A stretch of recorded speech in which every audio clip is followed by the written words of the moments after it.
Buenas tardes ya.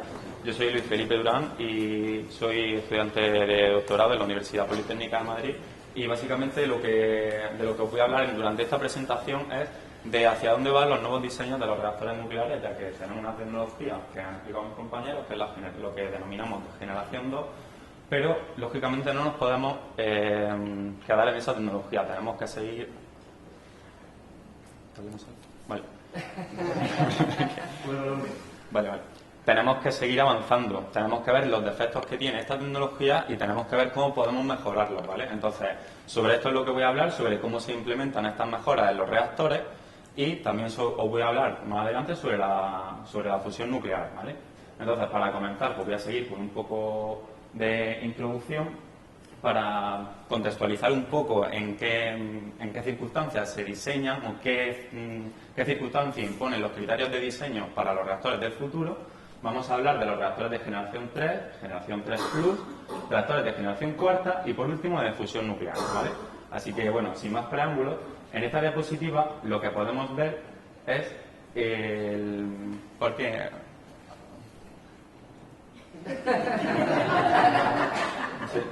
¿Se puede poner en pantalla completa? Bueno, vale. En esta diapositiva lo que podemos ver es la edad que tiene los reactores que componen el parque nuclear mundial en la actualidad, ¿vale? Si os dais cuenta, pasa una cosa muy curiosa. La mayoría de los reactores que actualmente se encuentran en operación tienen entre 30 y 35 años. Esto significa que entraron en operación a finales de los 80, a principios de los 90, y a partir de ahí, como que ocurre una serie de circunstancias que hace que por construir centrales nucleares no sea tan rentable, ¿vale? Aparte de los accidentes con sus consecuencias sociales, también ocurren circunstancias económicas, como por ejemplo fueron, saliendo de la crisis de los 70, de repente el precio del barril de petróleo cae de nuevo, por lo tanto resulta más económico obtener energía de este tipo de fuentes y la nuclear es relativamente menos competitiva.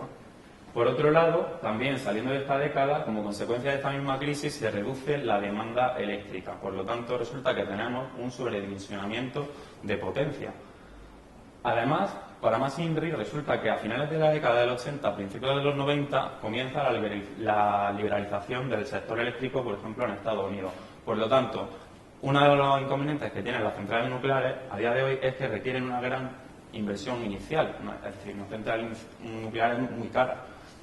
Y eso ahora lo tienen que acometer las empresas privadas. Entonces, a ver ahora quién pone una central nuclear, si la tengo que pagar yo entera.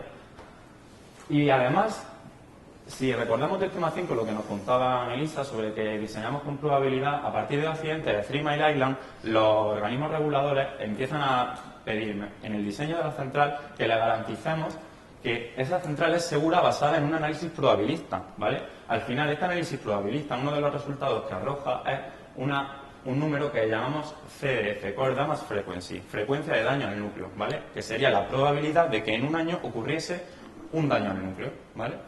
Entonces, sin más preámbulo, en 1980, en la década de los 80, EPRI, Electrical Power Research Institute, y el Departamento de la Energía de Estados Unidos se dan cuenta de cuáles son los fallos, entre comillas, o en qué tienen que mejorar en el diseño de los reactores. Tienen que hacer reactores que sean más económicamente competitivos y más seguros, desde el punto de vista del análisis probabilista de seguridad. Y entonces comienzan a hablar sobre los conceptos de generación 3 y generación 3 Plus. Para hablar sobre la generación 3 y para que veáis las principales diferencias que hay frente a un reactor actual, vamos a hablar de reactores concretos. Por ejemplo, para esta generación 3 vamos a utilizar el reactor EPR, que busca aumentar su competitividad mediante un aumento de potencia de la instalación y aumento de la vida de diseño, y su seguridad aumentando el número de redundancia e incorporando una gestión del accidente severo. Es decir, ahora se me puede fundir el núcleo, pero además tengo una estrategia para resolver esa situación. Bien, aumentamos competitividad y aumentamos seguridad. Pero lo que es la tecnología base, el diseño del reactor, esto de los neutrones lentos modelados por agua, etcétera, eso no cambia, eso sigue siendo igual que lo que hemos visto en el tema 1, ¿vale? Bien, tenemos un núcleo más grande, con mayor potencia y más elementos combustibles y un poco más de enriquecimiento para alargar el ciclo de la central. Bien, el número de generadores de vapor es igual. Bueno, necesitamos un generador de vapor más porque su diseño no cambia, es prácticamente igual. Si tenemos más potencia, necesitamos más generadores de vapor. Además se utilizan combustibles MOX, es decir, como resultado del reprocesado del combustible de los reactores de generación 2 que tenían un poco de plutonio, vamos a generar otro nuevo combustible. Por lo tanto, al final vamos a reducir el residuo que tenemos.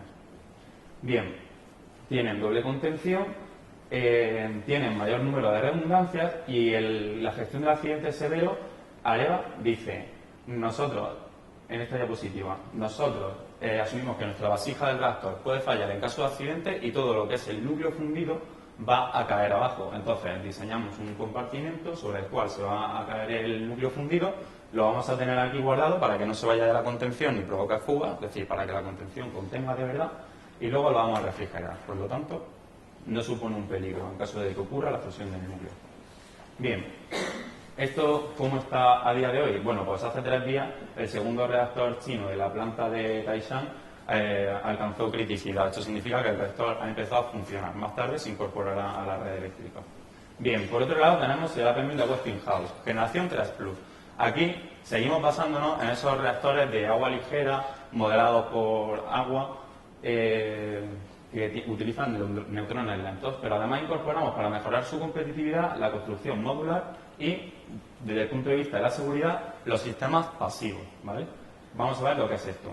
Construcción modular significa que ahora para construir la central no tenemos que estar en donde estamos construyendo la central pegando todos los sistemas y yendo en serie, una construcción en serie, sino que previamente podemos coger esto, partir los módulos que prefabricamos, podemos hacer esa fabricación de forma simultánea, los controles de calidad in situ, por lo tanto la construcción es mucho más rápida y además, según este estudio de EFRI, resulta que si hacíamos este tipo de construcción podíamos reducir hasta un 50% lo que era la inversión inicial de la central.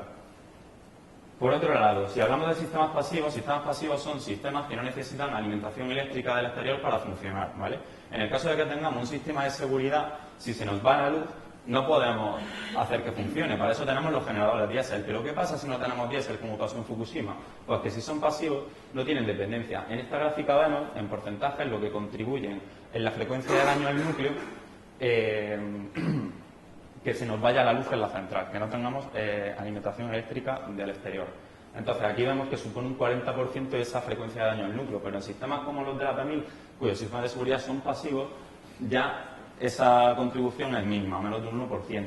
Y además tiene una ventaja económica, y es que reducimos el número de componentes que necesitamos los sistemas de seguridad. Por ejemplo, el número de bombas se nos disminuye prácticamente a la cuarta parte. El número de válvulas también se nos disminuye mucho. Por lo tanto, ahorramos dinero. Bien, el núcleo de la AP1000 básicamente es igual, tiene más o menos la misma potencia, pero sí mejoran sus generadores de vapor, que son mucho más grandes y necesitamos menos generadores de vapor. Bien, aquí vamos a hablar ahora de que toda la seguridad se encuentra dentro de la contención, por lo tanto también nos ahorramos la edificación de construcción tipo sísmico, como la que explicábamos antes, y solo tenemos que hacer esa contención tipo sísmico. Y ahora, Westinghouse dice, yo no quiero que falle mi vasija. Entonces, en el momento en el que se produce el daño al núcleo y empieza el núcleo a fundirse, la vasija se coloca en una cavidad y comienza a inundarse. Por lo tanto, voy a garantizar la integridad de la vasija refrigerándola antes de que ocurra el accidente. Entonces, prevenimos la ruptura del accidente. Y al final, todo el calor que se desprende durante esa fusión del núcleo se transmite a la contención y se puede evacuar de forma natural, por convección natural, ¿vale? Bien. ¿A esto cómo está? El reactor AP1000. Bueno, pues ya en China tienen 4. Esta noticia es de World de Nuclear News de 2018. Entonces son reactores que son futuros, pero que ya están entrando en funcionamiento y conectados a la red. Ahora, nos preguntamos, ¿hemos conseguido nuestros objetivos desde el punto de vista de la seguridad? Esta CDF, esa frecuencia de daño al núcleo, en los reactores actuales es del orden de 10 a menos 5. En estos reactores tenemos, para los de generación 3, que hemos bajado un orden de magnitud, y para los de generación 3 Plus lo hemos disminuido más de 2 órdenes de magnitud. Por lo tanto, estamos consiguiendo nuestros objetivos. Bien, ya comenzamos con los reactores de generación cuarta, que se suponen un cambio conceptual en el diseño nuclear del reactor. Estos reactores buscan aumentar su competitividad, reduciendo el residuo y aprovechando más el combustible, ¿vale? Bien. Estos reactores no se refrigeran por agua, se refrigeran por sodio. Y básicamente lo que buscan es aprovechar todo este uranio 238, que si os acordáis era más del 90% del combustible que no se estaba aprovechando. Actualmente aprovechamos 235 y ahora lo que vamos a hacer es aprovechar uranio 238. Vale, esto no lo miréis porque no lo vamos a ver muy en detalle, pero solo quiero que sepáis que el número de reacciones que ocurren es proporcional a la sección eficaz, a ese parámetro que veíamos antes, es decir, mucha sección eficaz, muchas reacciones, y a la concentración de los reactivos. Bien, en los reactores de ahora lo que tenemos es neutrones muy lentos. ¿Por qué? Porque la sección eficaz de fisión es mayor que la de captura, ¿vale? Pero si nos vamos más adelante, esto sigue siendo igual, pero tenemos mucha menos sección eficaz, por lo tanto se producen menos reacciones. Entonces por eso estamos aquí. En un reactor rápido nos vamos a ir aquí a neutrones rápidos, no los queremos lentos, los queremos rápidos. ¿Por qué? Porque aquí, en el uranio 238, sí que predomina la sección eficaz de fisión respecto de la de captura. Bien, entonces, como tenemos muchísimo uranio 238, aunque las secciones eficaces sean un poco menores, resulta que sí que podemos generar potencia térmica como lo hacemos en un reactor actual, ¿vale? Bien, además estos reactores tienen la ventaja de que pueden fabricar su propio combustible. Es decir, si nosotros colocamos aquí elementos que en principio no son físiles, por ejemplo, el uranio 235 es físil, el 238 no. Pero si aquí colocamos uranio 238, vamos a transformarlo, por ejemplo, en plutonio 239, que sí que es físil. Entonces, además, generaremos nuestro propio combustible. Bien, además, bueno, tienen otra serie de ventajas, pero básicamente es que vamos a aumentar el quemado, vamos a aprovechar mejor el combustible y podemos utilizar no solo uranio, sino torio también.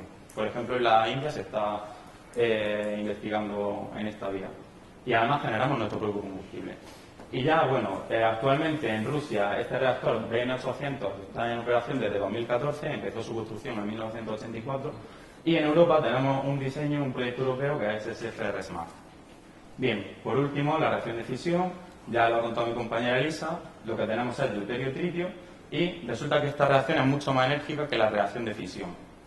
Entonces, esto es posible por el efecto túnel, que si luego queréis pues podemos hablar un poco de ello, y resulta que por la cinética de la reacción deuterio-tritio es la más favorable. Por lo tanto, vamos a coger el deuterio y el tritio y los vamos a fusionar. Esto puede ocurrir por confinamiento inercial. Cogemos una bolita de deuterio-tritio y calentamos con muchos láseres a la vez para que se comprima y ocurra esa reacción de fusión. O, bueno, con ese mecanismo de reacción de fusión, lo que tenemos en Europa es el láser Megajoule, un proyecto que se está llevando para construir en Francia, pero que está todavía en fase muy incipiente. Y nada, este sería más o menos el esquema de planta, ¿vale? Al final con un ciclo térmico. Luego, lo que sí está un poco más avanzado es ITER, que se está construyendo en el sur de Francia. Está basado en el confinamiento magnético. Aquí no tenemos láseres, aquí tenemos un campo magnético que confina todo ese deuterio y ese tritio y va a hacer que se produzca la fusión, ¿vale? Y más o menos este aparato que se llama tokamak es lo que consigue esa reacción. En Francia, al sur, justo aquí, se está construyendo el proyecto ITER, que bueno, vamos a ver un poco cómo va. Resulta que, bueno, esto es hoy, estamos aquí en este punto, un poquito antes de ese punto, ¿vale? Pues bueno, pues ya están poniendo los primeros aislantes térmicos en la cámara del reactor. Para este mes se prevé que se construya la primera vasija de vacío, que aquí dentro es donde va a ocurrir las reacciones de fusión. Y, bueno, pues básicamente para finales de este verano ya se espera que esté construida pues lo que viene a ser toda esa carcasa grande, ¿vale? Y nada, pues ya para el año 2025 ellos prevén, si no hay retraso, que se produzca su primer plasma.